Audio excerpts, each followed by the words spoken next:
रुपया केवल एक कागज का टुकड़ा नहीं होता। रुपया केवल एक करेंसी नहीं होती और इस करेंसी के साथ देश की प्रतिष्ठा जुड़ी होती है। और जैसे जैसे करेंसी गिरती है, देश की प्रतिष्ठा गिरती जाती है। यह बयान शायद आपने सुना भी होगा, नहीं भी सुना होगा, लेकिन यह बयान है दिवंगत हुई सुषमा स्वराज की, जो पूर्व विदेश मंत्री रह चुकी हैं। और सिर्फ पूर्व विदेश मंत्री नहीं, उनके साथ एक शब्द जुड़ा है, धाकड़ रही हैं। वो अपनी बेबाक आवाज के कारण जानी जाती रही है, बेबाक फैसलों के कारण जानी जाती रही है।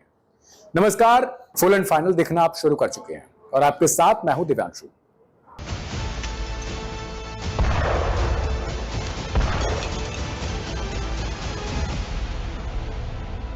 आज सुषमा स्वराज के व्यक्तिगत जीवन से लेकर उनके विदेश मंत्री तक के सफर पर चर्चा करेंगे और किस तरीके से एक महिला न सिर्फ गौरवान्वित देश को किया उसने, बल्कि अपनी आवाज के कारण भी वो जानी जाती। भारतीय जनता पार्टी के सबसे वरिष्ठ नेता सुषमा स्वराज का जन्म 14 फरवरी 1952 को हरियाणा के अंबाला छावनी में हुआ। उनके पिता हरदेव शर्मा और माता लक्ष्मी देवी थी। उनके पिता राष्ट्रीय स्वयं सेवक संघ के एक प्रतिष्ठित सदस्य थे। उन्होंने राजनीतिक विज्ञान और संस्कृत के साथ बीए में ग्रेजुएशन की। उन्होंने अपनी पढ़ाई अंबाला छावनी के महाविद्यालय से ग्रेजुएशन से की। चंडीगढ़ में पंजाब विश्वविद्यालय के कानून विभाग से उन्होंने एलएलबी में डिग्री की पढ़ाई की। इसके अलावा उनकी रुचि शास्त्रीय संगीत, कविता, ललित कला, नाटक शामिल है। वह कविता और साहित्य में भी गहरी रुचि रही है उनकी। सुषमा स्वराज को एनसीसी का सर्वश्रेष्ठ कैडेट रही है। हरियाणा के भाषा विभाग में उन्हें लगातार 3 साल तक सर्वश्रेष्ठ हिंदी अध्यक्ष का पुरस्कार जीता। वह एसी वाली मेमोरियल डिलेक्ट्रेशन प्रतियोगिता में पंजाब विश्वविद्यालय के हिंदी में सर्वश्रेष्ठ वक्ता भी रही। और इतना ही नहीं, संसद में भी उनके भाषण को सभी ध्यान से सुनते थे। उन्होंने बयानबाजी प्रतियोगिता, वाद विवाद, गायन, नाटक और अन्य सांस्कृतिक गतिविधियों में भी काफी अवार्ड जीते। वह 4 साल तक हरियाणा राज्य के हिंदी साहित्य सम्मेलन की अध्यक्षा रही। सुषमा स्वराज का पारिवारिक जीवन सफर की बात करें तो पेशे से एक वकील थी। 13 जुलाई 1975 को भारत के सर्वोच्च न्यायालय की एक वरिष्ठ वकील स्वराज कौशल से उन्होंने शादी की। स्वराज कौशल 1990 में देश के सबसे युवा राज्यपाल बने।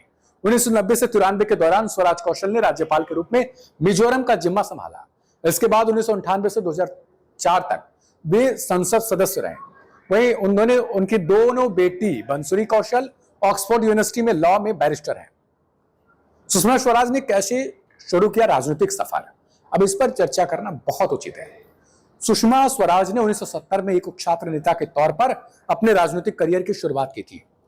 इस दौरान इंदिरा गांधी की सरकार के खिलाफ कई विरोध प्रदर्शनों में उन्होंने हिस्सा लिया। वह एक असाधारण वक्ता और प्रचारक थी, जो बाद में जनता पार्टी में शामिल हो गई। आपातकाल के खिलाफ अभियान में सक्रिय रूप से उन्होंने भी अहम भूमिका निभाई थी। उन्हें दिल्ली की पहली महिला मुख्यमंत्री और बाद में विपक्ष की पहली महिला नेता के रूप में उनका नाम दर्ज है। वो 27 साल की सबसे कम उम्र में हरियाणा में जनता पार्टी की अध्यक्ष रही हैं। ये बेहद रोचक तथ्य हैं जिन्हें आपको शायद नोट भी करना चाहिए। सुषमा स्वराज का राजनीतिक करियर कैसा रहा? भारतीय राजनीति में महिला नेताओं में प्रमुख रही सुषमा स्वराज ने भारतीय जनता पार्टी से अपना राजनीतिक करियर शुरू किया था। वो साल 2014 के लोकसभा चुनाव के बाद मोदी सरकार में विदेश मंत्री रही। उन्होंने 6 बार संसद कार्य किया। 15वीं लोकसभा में विपक्ष की नेता भी रही हैं। वह साल 1977, 1982 और 1987 से 1990 के दौरान 2 बार हरियाणा से भाजपा के टिकट पर महिला विधायक बनी।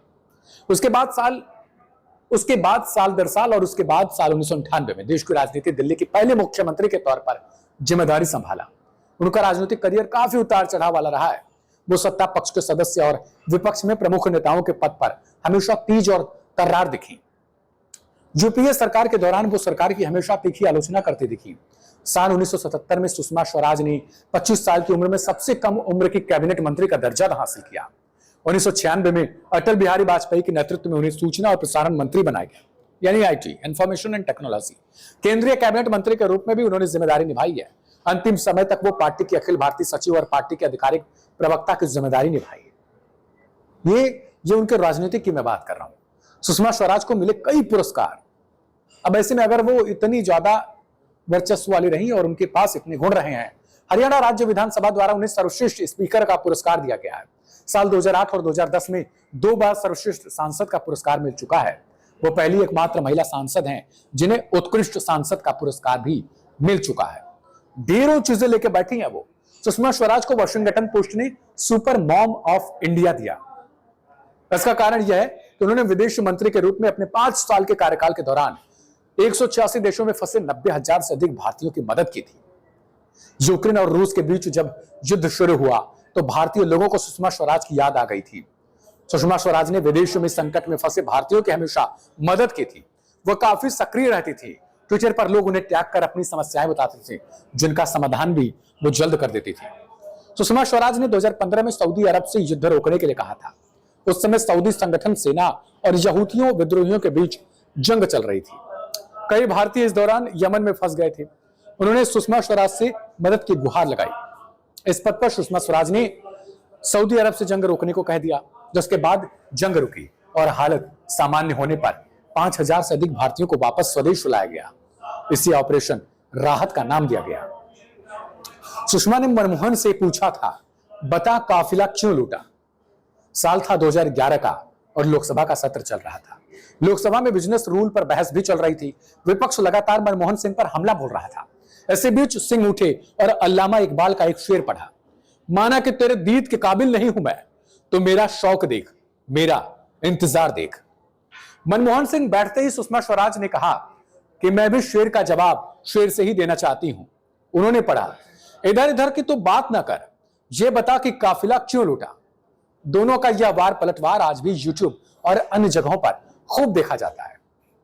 हालांकि भारतीय राजनीति में यह हमेशा देखा जाता रहा कि जब तक कोई नेता जीवित रहता है वो आंखों का चुभने वाला तारा होता है, मगर जैसे ही वो परलोक से धार जाता है वो आंखों को सुकून देने वाला तारा बन जाता है। ऐसे में सुषमा स्वराज के पूरे जीवन पर यह एपिसोड छोटा था जरूर, लेकिन सुषमा स्वराज के लिए मैंने छोटा कर दिया ताकि उनकी जीवनी को विस्तार से बता सकूं। क्या कुछ लगा आपको इनके जीवन के बारे में देखकर और कितनी प्रेरणा आपको मिलती है इनके जीवन से। याद रखिएगा, दिल्ली की पहली महिला मुख्यमंत्री हैं। नमस्कार।